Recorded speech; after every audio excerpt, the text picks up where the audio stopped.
Olá, família! Sejam todos bem-vindos ao estudo diário das Escrituras. Essa semana nós vamos estudar Alma capítulo 30 e o capítulo 31. Eu amo quando é poucos capítulos, porque aí dá para a gente entrar mais a fundo nos versículos e passar um tempo melhor explicando ali cada versículo, tá bom? Então vamos começar aqui em Alma capítulo 30, a partir do versículo 1, diz assim: Eis então que aconteceu que após o povo de Amon estabelecer-se na terra de Gerson, sim, e também depois de os lamanitas foram expulsos da terra, e seus mortos enterrados pelo povo da terra. Ora, os seus mortos não foram contados, devido ao grande número deles, nem foram contados os mortos dos nefitas. Mas aconteceu que, depois de haverem enterrado seus mortos, e também depois de alguns dias de jejum, pranto e oração, e foi durante o 16º ano do governo dos juízes do povo de Nefe, e começou a haver paz contínua em toda a terra.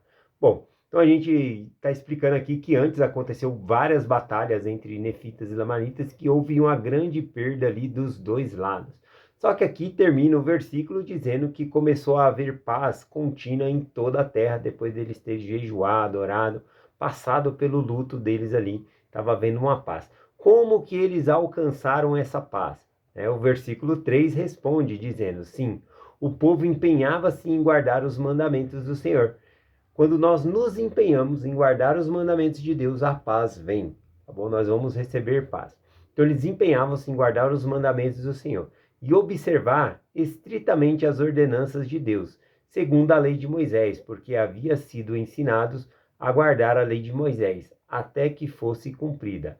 E assim não houve distúrbio entre o povo durante todo o 16º ano em que os juízes governavam o povo de Nefe. E aconteceu que no primeiro 17º ano do governo dos juízes houve paz contínua. Então aqui praticamente teve paz em 2 anos seguidos aqui, né? Uma paz contínua. Isso devido à insistência deles em guardar os mandamentos do Senhor, tá bom? Aqui no versículo 6 começa a dizer: E aconteceu, porém, que no final do 17º ano apareceu um homem na terra de Zaraera, e ele era um anticristo, pois começou a pregar ao povo contra as profecias que haviam sido profetizadas pelos profetas e relativas à vinda de Cristo. Então aqui fala que tinha essa paz contínua, antes a destruição foi pela espada, agora a destruição está tentando vir por meio de uma pessoa anticristo, tá bom? Uma pessoa que pregue contra Cristo. A definição, né, de anticristo, eu peguei aqui que diz assim, ó, toda pessoa ou tudo aquilo que seja uma representação falsa do verdadeiro plano de salvação do Evangelho, e que seja ela abertamente ou secretamente, que oponha-se a Cristo. Bom, então aqui falou sobre o que é ser um anticristo. Basicamente, a pessoa nem precisa ser contra Cristo. Se ela está pregando algo que é contra o plano de salvação, ou instituindo um outro meio de salvação que não seja Cristo, já é um anticristo. Já aquilo que afasta as pessoas da salvação é um anticristo. Então, apareceu esse homem aqui na cidade de Zaraela pregando, né, sobre o anticristo. Ele passa em algumas cidades antes aqui, a gente vai acabar vendo aqui, tá bom? Vamos lá, continuando aqui, versículo 7.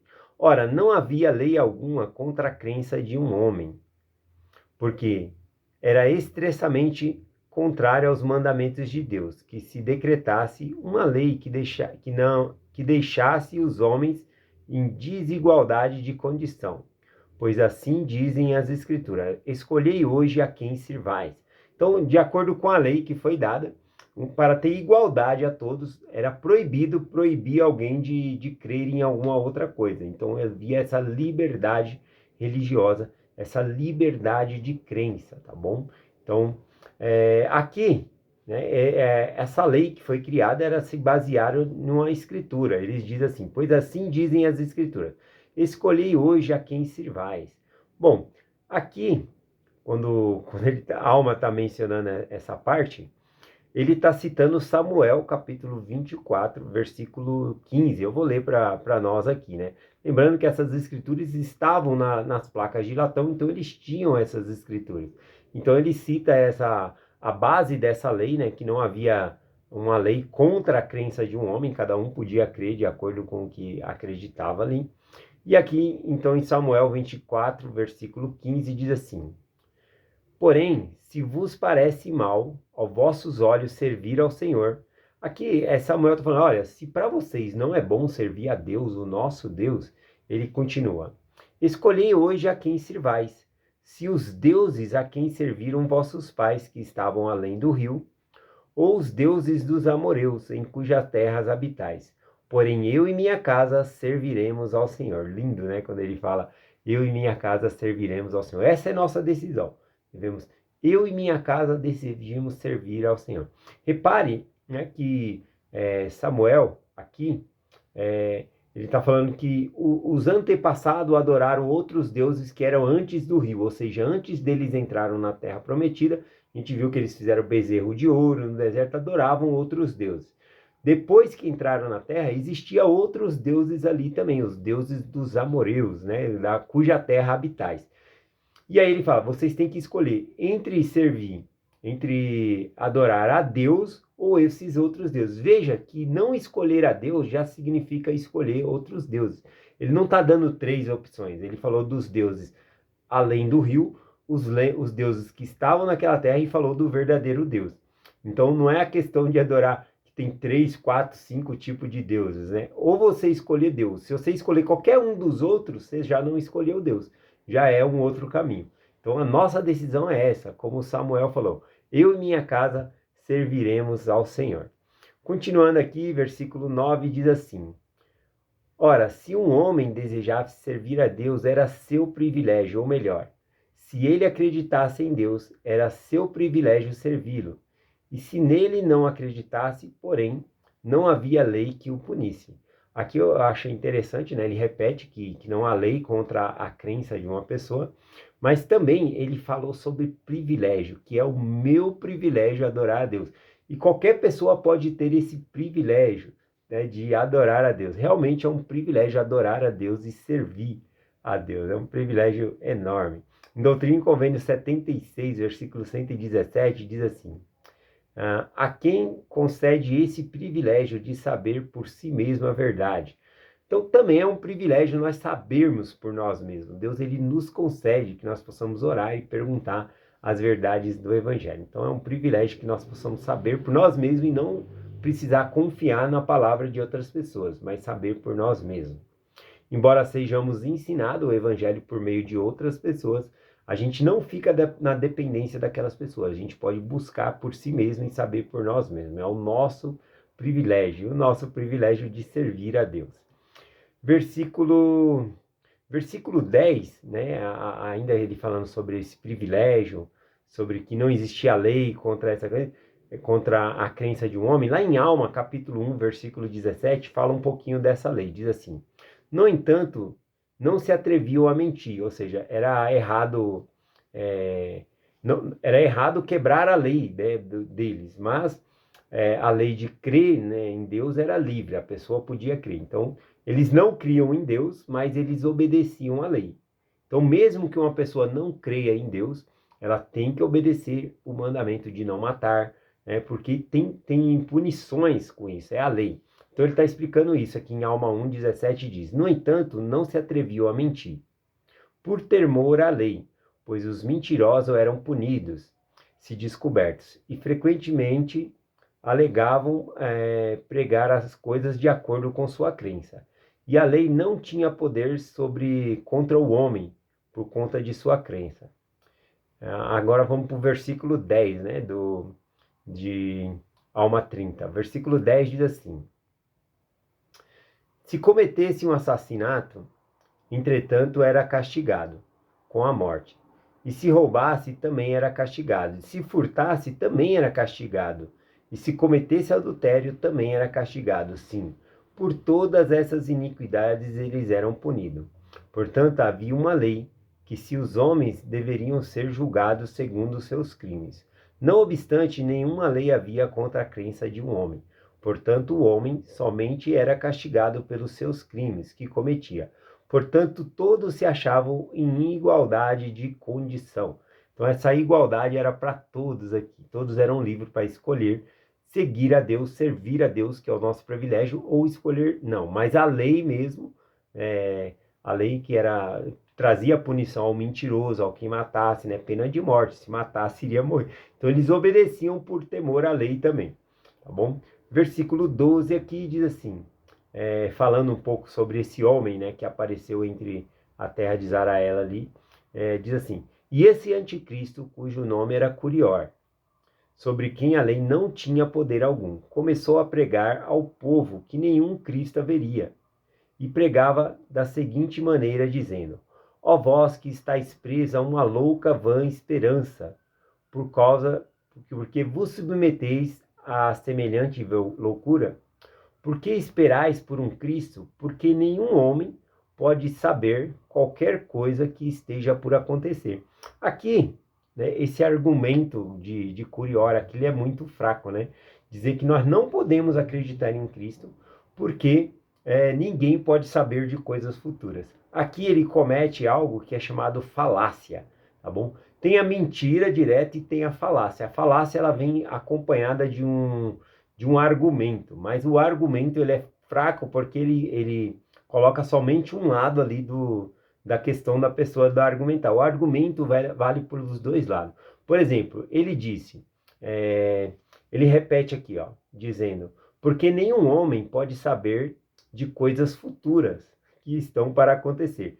Ora, se ninguém pode saber de coisas futuras que estão para acontecer, porque ele está falando que não vai acontecer, falando que nenhum Cristo virá. Se nenhum homem pode saber de coisas futuras, logo ele também não pode saber que Cristo não virá, né? E a gente vai ver Alma discutindo com ele esses assuntos e desmascarando, né, essas falas dele aqui. É bem interessante. Bom, continuando aqui, falando um pouco aqui sobre a falácia, né, eu escrevi aqui, ó. A falácia é um tipo de argumento utilizando com a intenção de parecer correto, né? Então, a falácia serve para parecer que é correta ali a fala, mas não é. Ela usa de falsidade. Bom, aqui também, falando aqui, ó, o inimigo ele sempre vai trazer não somente a mentira direto, mas ele traz mentira mescladas com verdade, para que as pessoas possam acreditar, tá bom? Então, por exemplo, ninguém vai falsificar, por exemplo, uma nota de R$ 300. Por quê? Uma nota de R$ 300 não existe. Então, não faz sentido uma pessoa fabricar uma nota de R$ 300. Mas a pessoa pode fabricar uma nota falsa de R$ 200, porque a nota de R$ 200 existe. Então, é isso que o inimigo faz. Ele pega aquilo que é verdadeiro, que existe, e ele transforma, faz uma falsificação ali, tá bom? Bem sabemos o que é isso. Uma falsificação do remédio, por exemplo, não tem dentro do remédio aquilo que vai trazer a cura para o corpo da pessoa e a recuperação. Então, de nada adianta ser algo falso. Então, continuando aqui, vou dar um exemplo aqui de uma mentira, né, que veio com verdade aqui, que Satanás usou lá no Jardim do Éden. Lá em Gênesis 3, versículo 4 e 5, ele disse para a mulher, né? Então disse a serpente à mulher, certamente não morrereis, porque Deus sabe que no dia em que dele comeres, se lhe abrirão os seus olhos, e serão como Deus, conhecendo o bem e o mal. Bom, aqui então, a gente vê que o inimigo ele usou de verdade, dizendo que na hora que a Eva e Adão comessem do fruto, abririam-se os olhos e eles passariam a conhecer o bem e o mal. Isso é verdade, mas ele disse também no versículo anterior, certamente não morrereis. E isso é uma mentira dupla, porque quando eles comem do fruto, o corpo deles começa a envelhecer, então eles vão morrer, a morte física, mas também eles morrem espiritualmente, eles se afastam da presença de Deus, já não podem estar frente a frente com Deus por conta, né, de terem transgredido a lei ali. Então, veja que ele traz verdades e mentiras misturado aqui para eles acreditar. Vamos para o último versículo de hoje aqui, o versículo 14, que diz assim, eis que essas coisas que vos chamais profetas, e dizeis que haver sido transmitida pelos santos profetas, eis que não passam de tradições tolas de vossos pais. Agora veja, tradição é aquilo que é passado de um para o outro. Veja, mesmo, por exemplo, vou dar um exemplo aqui da minha filha. Tá bom? Eu e minha esposa, nós se filiamos à igreja, nos casamos. Então, quando nossa filha nasceu, ela já nasceu dentro do evangelho. E alguém até poderia dizer, como Curió, que ela segue a igreja por tradição, porque os pais já eram dessa tradição. É verdade que algumas pessoas fazem dessa maneira. Meus pais eram dessa religião, eu continuo dessa religião, não vou parar. Então isso é por tradição. O certo é a pessoa saber por si mesmo. E é o que a Alma vai falar. Tenho testemunha de todos esses irmãos. Testemunha é diferente de tradição. A pessoa sabe por si mesma. Em certa época da vida da Carol, ela perguntou a Deus sobre o livro de Mórmon, ela perguntou sobre a igreja, e ela tem o próprio testemunho dela. Ela não segue a igreja por conta de tradição, porque os pais é. Ela sabe por si só que esta é a igreja de Jesus Cristo. Então não é tradição. A gente vê várias mudanças de palavras aqui, de Curió, para confundir as pessoas aqui, tá bom? Então aqui, basicamente, Curió, ele tenta desvincular, né? Claro que hoje a gente vai ensinar só até o versículo 14, mas pegando o todo, né? O capítulo 30 todo, a gente vê que ele tenta desvincular a pessoa do passado. Por exemplo, você não pode crer nas coisas do passado, das tradições de seus pais, né? Ele deveria usar testemunho, porque na verdade eles tinham um testemunho de Deus. Você não pode crer nas tradições de seus pais. Então ele está tentando tirar o passado da pessoa. E também tirar o futuro, porque ele fala, você não pode crer de coisas futuras. Como é que você vai saber que Cristo vai vir? Né? Não tem como um homem saber de coisas futuras. Então ele tenta tirar o passado e tenta tirar o futuro. E nós, né, da igreja, nós sabemos que é muito importante a gente saber de onde nós viemos, o que estamos fazendo aqui, o propósito da vida e para onde vamos depois dessa vida. Isso é o propósito da vida.